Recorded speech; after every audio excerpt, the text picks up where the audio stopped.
नमस्कार, नियोजन competition cricket channel में आपका स्वागत है। देखते हैं आज की महत्वपूर्ण खबरें। पहाड़ से मैदान तक झमाझम बारिश ने बढ़ाई ठंड। निकाय चुनाव में टिकट बांटने के बीच जहां एक और सियासी सरगर्मी बढ़ गई है, वहीं मौसम में गिरते पारे ने लोगों को कपकपी छुटाई है। हल्द्वानी में 24 घंटे से अधिक समय से रुक रुक कर बारिश हो रही है। बारिश ने इस सीजन की पहली सर्दी का एहसास कराया। यहाँ देर शाम तक झमाझम बारिश की बूंदें गिरती रही। बारिश को फसल, सब्जी और स्वास्थ्य के साथ ही पानी के जल स्रोतों के लिए भी बेहतर माना जा रहा है। शुक्रवार रात से हल्द्वानी समेत आसपास के इलाकों में जारी बारिश शनिवार देर शाम तक होती रही। झमाझम बारिश के बाद ठंड में इजाफा हो गया। पंतनगर विश्वविद्यालय के मौसम विशेषज्ञ डॉक्टर आर.के. सिंह ने बताया कि यहाँ अधिकतम तापमान 18 डिग्री सेल्सियस और न्यूनतम तापमान 12 डिग्री सेल्सियस दर्ज किया गया है। अधिकतम तापमान सामान्य के मुकाबले 6 डिग्री कम रहा। यहाँ 24 घंटे में 7 मिलीमीटर बारिश रिकॉर्ड की गई। आपदा कंट्रोल रूम में मिली जानकारी के अनुसार जिले में सर्वाधिक बारिश कैचीधाम क्षेत्र में 15 mm हुई है। निकाय चुनाव टिकट घोषित हो रही, भाजपा कांग्रेस में बगावत। उत्तराखंड में निकाय चुनावों के लिए मेयर, पालिका अध्यक्ष और नगर पंचायत अध्यक्ष के पदों पर टिकट घोषित होती ही भाजपा और कांग्रेस में कई स्थानों नेताओं ने बगावती तेवर अपना लिए हैं। भाजपा में अब तक 12 जबकि कांग्रेस में 5 निकाय में विरोध के स्वर उभर रहे हैं। रुद्रप्रयाग और अल्मोड़ा में 2 भाजपा नेताओं ने अपने समर्थकों के साथ पार्टी से इस्तीफा दे दिया है। वहीं भाजपा और कांग्रेस संगठन को बगावती तेवर अपनाने वाले नेताओं को मनाने के लिए चुनौती का सामना करना पड़ सकता है। इस राजनीतिक उठापटक के बीच एक पड़ताल। भाजपा के कार्यकर्ता अनुशासित हैं। किसी भी पद पर एक ही व्यक्ति को टिकट दिया जा सकता है। जो नाराज है उन्हें मना लिया जाएगा। यह कोई बड़ा विषय नहीं है, कहना है भाजपा प्रदेश अध्यक्ष महेंद्र भट्ट का। वहीं टेहरी में पालिका में भाजपा और टिकट घोषित होने के बाद पार्टी नेता अनुसुईया नौटियाल और विक्रम कठेर ने चुनाव लड़ने का दावा ठोक दिया। उनका कहना है कि भाजपा ने टिकट नहीं दिया, लेकिन जनता पर उन पर भरोसा कर रही है, इसलिए हर हाल में चुनाव मैदान में डटे रहेंगे। वहीं कांग्रेस में भी देवेंद्र नौटियाल व गंगा भगत नेगी ने चुनाव लड़ने के लिए ताल ठोकी है। उनका कहना है कि चुनाव मैदान में डटे रहेंगे। रुद्रप्रयाग का हाल देखा जाए तो कांग्रेस पार्टी से बगावत का संतोष रावत चुनाव मैदान में उतरने की तैयारी कर रहे हैं। शनिवार को उन्होंने कुछ कार्यकर्ताओं के साथ जनसंपर्क भी शुरू कर दिया। संतोष रावत यूथ कांग्रेस में राष्ट्रीय कोऑर्डिनेटर है। भाजपा नेता लक्ष्मण कबरवाण ने भी पार्टी जिलाध्यक्ष को इस्तीफा सौंप दिया। कहा कि वो चुनाव तो नहीं लड़ेंगे, लेकिन लगता है कि अब पार्टी में उनकी आवश्यकता नहीं है।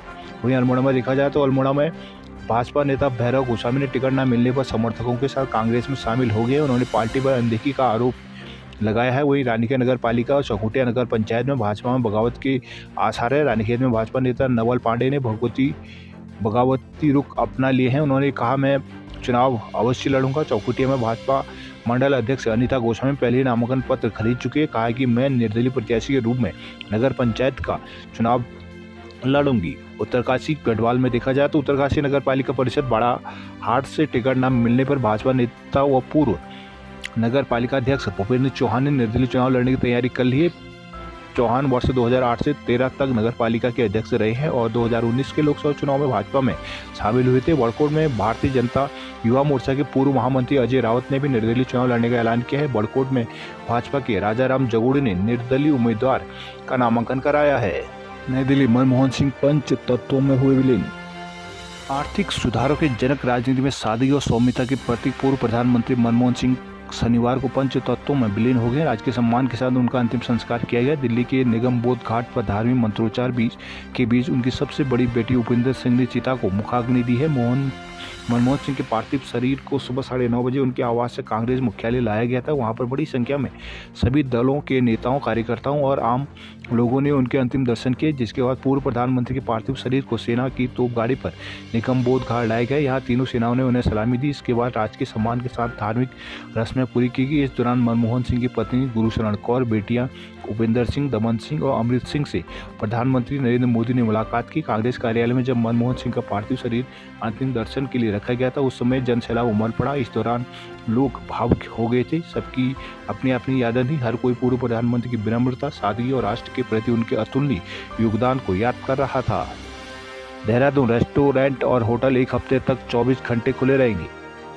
नववर्ष पर पर्यटकों की सहूलियत को देखते हुए उत्तराखंड में शनिवार से अगले 1 सप्ताह तक सभी होटल, रेस्टोरेंट और ढाबे 24 घंटे खुले रहेंगे। इस संबंध में शासन ने आदेश जारी कर दिए हैं। होटल और रेस्टोरेंट कारोबार से जुड़े व्यापारियों ने सरकार से नववर्ष पर होटल, रेस्टोरेंट, ढाबों को 24 घंटे खुले रखने की मांग की थी। सरकार ने आदेश जारी कर ऐसे कारोबार की मुरादें पूरी कर दी है। उप सचिव शिव विभूति रंजन के हवाले से जारी आदेश में कहा गया है कि नववर्ष 2025 के आगमन के अवसर पर उत्तराखंड में बड़ी संख्या में पर्यटक उमड़ रहे हैं। सभी होटल, रेस्टोरेंट और ढाबों मालिकों से अपील की गई है कि वो 28 दिसंबर से 3 जनवरी तक प्रतिष्ठानों को 24 घंटा खुला रखें। यह आदेश उत्तराखंड दुकान और स्थापना अधिनियम 2017 के प्रावधानों के तहत जारी किया गया है। इन प्रतिष्ठानों में दिन और रात से में काम करने वाली कर्मचारियों को कुछ शर्तों के अधीन कार्य करने की अनुमति दी गई है।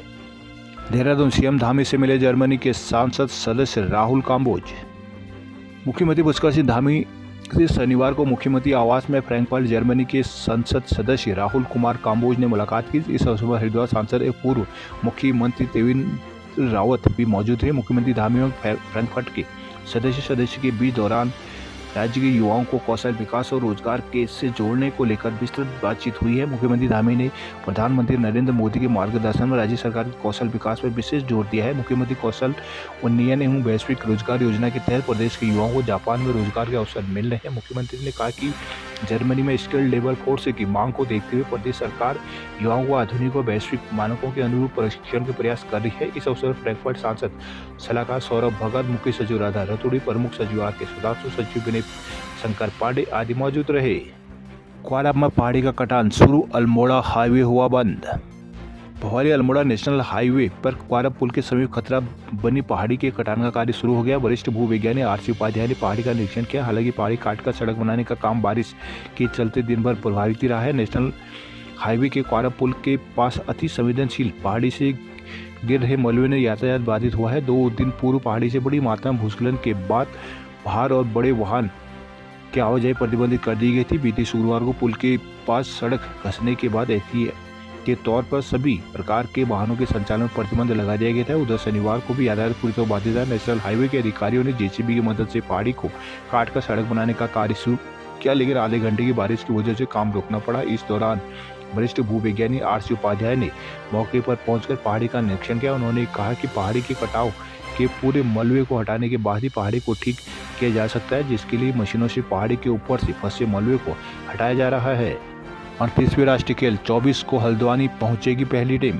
38वें राष्ट्रीय खेल के लिए 24 जनवरी को प्रदेश में पहली टीम हल्द्वानी में पहुंचेगी। ट्रायथलॉन में प्रतिभाग करने के लिए इवेंट शुरू होने के 2 दिन पहले से खिलाड़ी पहुंचने शुरू हो जाएंगे। वहीं राष्ट्रीय खेल के उद्घाटन से 2 दिन पहले अन्य खेलों के खिलाड़ी और टीम को भी उत्तराखंड पहुंचने शुरू होंगे, जबकि जिन खेलों के आयोजन फरवरी में होने हैं वह टीमें भी इवेंट से 2 दिन पहले ही पहुंचेंगी। उत्तराखंड में 28 जनवरी से 14 फरवरी तक आधिकारिक रूप से 38वें राष्ट्रीय खेलों का आयोजन होना है, जिसके लिए भारतीय ओलंपिक संघ ने शेड्यूल तैयार कर लिया है। इसके साथ ही टीमों के पहुंचने ठहरने के संबंध में भी गाइडलाइन तय की गई है। इसके अनुसार सभी खेलों की शुरुआत अलग अलग समय पर होनी है, जिसके लिए आयोजन स्थल भी अलग अलग शहर में बनाए गए हैं। खेल शुरू होने से 2 दिन पहले प्रतिभागी टीमें और खिलाड़ी आयोजन स्थल या शहर में पहुंचेंगे। उसी अनुसार टीमों या खिलाड़ियों के ठहरने के लिए व्यवस्था की जाएगी। साथ ही प्रैक्टिस के लिए आयोजन स्थल जाने, भोजन सहित अन्य सुविधाओं का भी इंतजाम किया जाएगा। जबकि खेल इवेंट से शुरुआती दौर में बाहर होने वाली टीम में खिलाड़ी उसके अगले दिन तक रुके रह सकेंगे। इवेंट खत्म होने के दूसरे दिन तक टीम को रुकने की छूट मिलेगी। इसलिए ट्रायथलॉन के 24 जनवरी की टीमें हल्द्वानी में पहुंचेंगी। ट्रायथलॉन एसोसिएशन के सचिव पारुल डागर के अनुसार 24-25 जनवरी को अधिकारियों की मीटिंग होगी। 26 से 30 जनवरी तक ट्रायथलॉन की प्रतियोगिता होगी, जिसमें 2-3 ब्रीफिंग के बाद 31 जनवरी को एक दिन रिजर्व के रूप में रखा गया है। दूसरी और खो खो की टीमें 25 तक पहुंचेंगी। देहरादून में द्वितीय कुलपति गोलमेज सम्मेलन 2024 में किए गए कई अहम फैसले। विश्वविद्यालय बनाएंगे भारतीय ज्ञान परंपरा आधारित कैरिकुलम।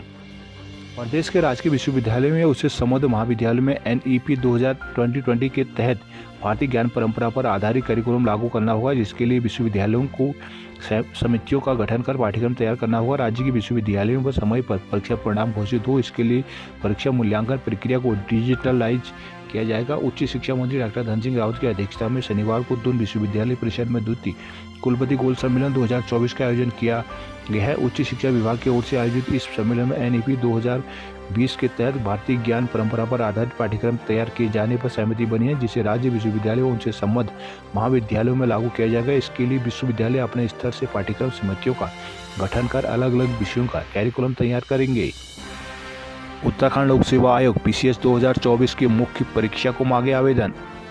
उत्तराखंड लोक सेवा आयोग ने उत्तराखंड संबंधी राज्य परिवार अधीनस्थ सेवा परीक्षा 2024 की प्रारंभिक परीक्षा बीते 23 दिसंबर को रिजल्ट जारी कर दिया। संशोधित परिणाम में सफल घोषित अभ्यर्थियों से मुख्य परीक्षा के लिए ऑनलाइन आवेदन मांगे गए हैं। संशोधित चयन परिणाम में सफल घोषित अभ्यर्थी अंतिम परीक्षा 3 जनवरी तक मुख्य परीक्षा के लिए आवेदन कर सकते हैं। उत्तराखंड लोक सेवा आयोग ने संशोधित चयन परिणाम में सफल घोषित अभ्यर्थियों के लिए मुख्य परीक्षा का शुल्क जमा करने, मुख्य परीक्षा के नगर चयन के लिए अभ्यर्थियों से विकल्प भी मांगे हैं। अभ्यर्थी आयोग की वेबसाइट पर दिए गए लिंक से निर्धारित अंतिम तिथि तक मुख्य परीक्षा के लिए नगर का चयन कर मुख्य परीक्षा शुल्क जमा कर सकते हैं। पीसीएस 2024 की मुख्य परीक्षा प्रदेश के 2 नगरों में होगी। आयोग के सचिव गिरधारी सिंह रावत ने बताया कि प्रारंभिक परीक्षा के संशोधित परिणाम में सफल विद्यार्थी मुख्य परीक्षा के लिए अंतिम तिथि 3 जनवरी का ऑनलाइन आवेदन कर सकते हैं। मुख्य परीक्षा हरिद्वार और हल्द्वानी नगर के विभिन्न परीक्षा केंद्रों पर आयोजित की जाएगी। उन्होंने बताया कि मुख्य परीक्षा 2 फरवरी से 5 फरवरी 2025 के मध्य आयोजित कराई जाएगी। इस संबंध में आयोग के सचिव रावत की ओर से वेबसाइट पर विस्तृत विज्ञप्ति जारी कर दी गई है। औली और हर्सिल में बर्फ से पटी सड़कों ने रोका पर्यटकों का रास्ता। औली पिछले एक सप्ताह से बर्फ से गुलजार है, लेकिन झांगरिया बैंड से औली तक सड़क पूरी तरह से पड़ी होने के कारण यहां यात्रा वाहन शनिवार को दोपहर 2 बजे तक औली नहीं पहुंच पाई। बस कुछ 4x4 वाहनी पर्यटकों को लेकर औली पहुंचे थे, जिस कारण भारी बर्फबारी होने के बावजूद शनिवार को औली की वादी में अधिक पर्यटक नहीं पहुंचे। शनिवार देर रात से भारी बर्फबारी होने के कारण औली से लगभग 2 किलोमीटर पहले जंगल के बीच में सड़क में भारी पेड़ गिरने से सुबह 10 बजे तक औली तक का आवागमन पूरी तरह से बंद रहा। बाद में एसडीआरएफ, पर्यटक, स्थानीय कर्मचारियों और लोगों ने संयुक्त रूप से सड़क में आए भारी पेड़ को काटकर हटाए, जिसके बाद वाहनों का आवागमन शुरू हो पाया। शुक्रवार पूरी रात और शनिवार दिन भर रुक रुक कर औली में हो रही बर्फबारी के कारण जंगल के बीच की पूरी 5 किलोमीटर लंबी सड़क बर्फ से पड़ी होने के कारण इसमें यात्रियों के वाहन नहीं चल सके। मात्र कुछ 4x4 वाहनों के पर्यटकों को औली पहुंचा सके। दोपहर लगभग 11 बजे से बीआरओ की मशीन ने झांगरिया बैंड से औली तक की सड़क से बर्फ हटाने का काम शुरू किया। 2-2:30 बजे तक चलता रहा, जिसके बाद ही पर्यटक वाहन औली पहुंच सके। औली में दिन भर तेज बर्फबारी और तेज हवाओं के चलने के कारण चेयर लिफ्ट प्रबंधन द्वारा सुरक्षा के दृष्टिगत बुजुर्ग एवं बच्चों के लिए चेयर लिफ्ट में नहीं बैठाया गया। यमुनोत्री हाईवे बंद, गंगोत्री फिर खुला। हरिद्वार में स्नान पर्व को लेकर रूट किया गया डाइवर्ट।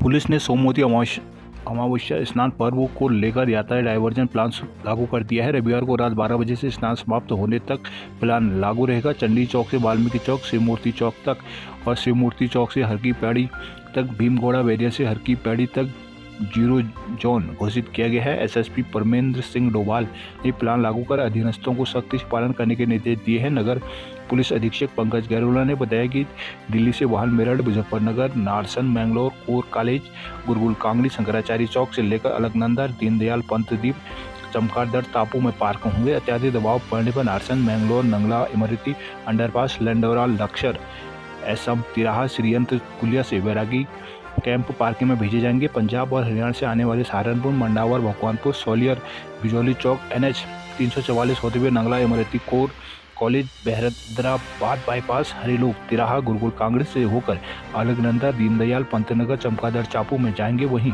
वाहनों का दबाव बढ़ने पर सभी वाहनों को बैरागी कैंप में पार्क कराया जाएगा। निजामाबाद से स्थान आने वाले छोटे वाहन रूट निजामाबाद, चिड़ियापुर, श्यामपुर, चंडी चौक होते हुए दीनदयाल पंतनगर, चमकादड़ चापू में जाएंगे। वहीं दबाव पड़ने में वाहनों को 4.2 से डाइवर्ट कर गौरीशंकर, नीलधारा पार्किंग में पार्क कराया जाएगा। देहरादून, ऋषिकेश से आने वाले नेपाली फार्म, रायवाला, दूधाधारी, तिराहा से होते हुए मोतीचूर पार्किंग में भेजे जाएंगे। दूसरे रूट नेपाली फार्म, पुलिस चौकी, श्यामपुर, IDPL, ऋषिकेश बैराज, जिला मार्ग होते हुए भीमगौड़ा बैराज से VIP घाट बैराज साइड होकर चंडी चौक अंडरपास होते हुए हरिद्वार जाएंगे। पंतनगर, दीनदयाल पार्किंग में पार्क होंगे। स्वच्छ भारत मिशन और अमृत में मिले 754 करोड़। शहरी विकास मंत्री प्रेमचंद अग्रवाल ने शनिवार को नई दिल्ली में केंद्रीय शहरी विकास मंत्री मनोहर लाल खट्टर से मुलाकात की। उन्होंने केंद्रीय मंत्री को 5 सूत्री मांग पत्र सौंपा और स्वच्छ भारत मिशन और अमृत योजना में उत्तराखंड को 754 करोड़ रुपए देने की पैरवी की है। अग्रवाल ने पूर्व में बाह्य सहायतित मद में धनराशि देने पर केंद्रीय मंत्री का आभार जताया। अग्रवाल ने सिसमबाड़ा में लीगेसी वेस्ट के निस्तारण को 50 करोड़, नगर निगम देहरादून, ऋषिकेश और काशीपुर में स्थित CNT वेस्ट के निस्तारण को 21 करोड़ की, नवगठित 13 नगर निकायों को प्रस्तावित ठोस और अपशिष्ट प्रबंधन परियोजनाओं के लिए 193 करोड़ की धनराशि स्वीकृत करने का आग्रह किया है। उन्होंने अमृत योजना के तहत 490.42 करोड़ रुपए देने की पैरवी भी की है। कहा कि 7 नगर निकाय जो अन्य योजना से आच्छादित नहीं हो पा रही है, उनमें जल आपूर्ति के लिए इस बजट की जरूरत है। वहीं उन्होंने पूर्व में निगत 46.35 करोड़ का उपयोगिता प्रमाण पत्र सौंपा और इसकी किस्त दूसरी किस्त के रूप में 92.7 करोड़ की धनराशि देने का अनुरोध किया है।